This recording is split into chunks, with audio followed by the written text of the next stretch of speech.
Look at me. I'm homely and I'm awkward and I'm odd. And you'd be ashamed of me. I love you, Joe. And we would quarrel because we can't help it even now. I can't love anyone else, Joe. I only love you. Joe met Lori at a ball. Her dress had been singed at the hem, so she stood alone in a corner, staring into space. That's when a boy, also left out, waved at her. Joe panicked. She wasn't ready to dance with a stranger. Oh, sorry. I didn't know anyone was here.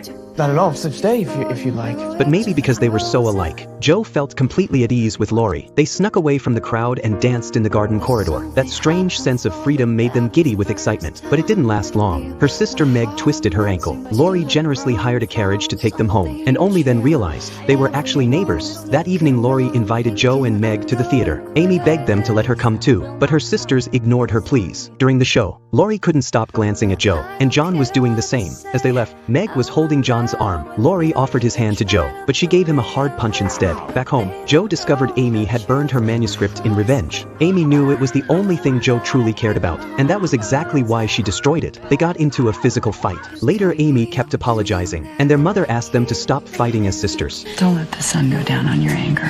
Forgive her, help each other, and you begin again tomorrow.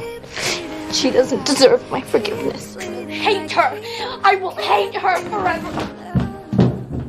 That's when Lori invited Joe to go skating. They glided far down the frozen river, just the two of them, until suddenly, Amy's voice screamed from behind. Lori reacted fast, using a branch to pull her from the broken ice. Joe was devastated. If anything had happened to Amy, she would never have forgiven herself. Their mother saw the guilt and kindness in Joe's heart, and told her that as long as the family stayed together, even the poorest life could still be happy. But their wealthy aunt didn't agree. She constantly told Joe to marry rich, but Joe was stubborn. She wanted to prove a woman could find freedom and respect without marriage. Over the holiday, Meg was invited to a ball by a friend. Before leaving, her mother gifted her the first piece of jewelry she ever owned. Joe found it amusing. She got on one knee and jokingly gave Lori a ring, then turned and walked away. She didn't notice. Lori quietly slipped it onto his ring finger. Soon after came Meg and John's wedding. Joe was terrified. She didn't want her sister to be tied down by marriage.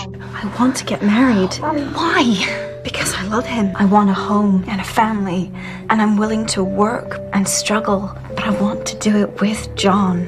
I just hate that you're leaving me. Don't leave. Ironically, it was Meg, the most materialistic of them all, who chose to marry a poor man for love. Meanwhile, Lori was clearly falling deeper for Joe. They walked to a romantic field. Joe could see the words forming on Lori's lips. Her worst fear was coming true. It's no use, Joe. Joe, we've got to have it out. No. I have loved you ever since I've known you, Joe. I couldn't help it. And I tried to show and you wouldn't let me, which is fine. No. But I must make you here now and give me an answer because I cannot go on like this any longer. I please gave don't. up billiards. I gave up everything you didn't like. I'm happy I did. It's fine. And I waited and I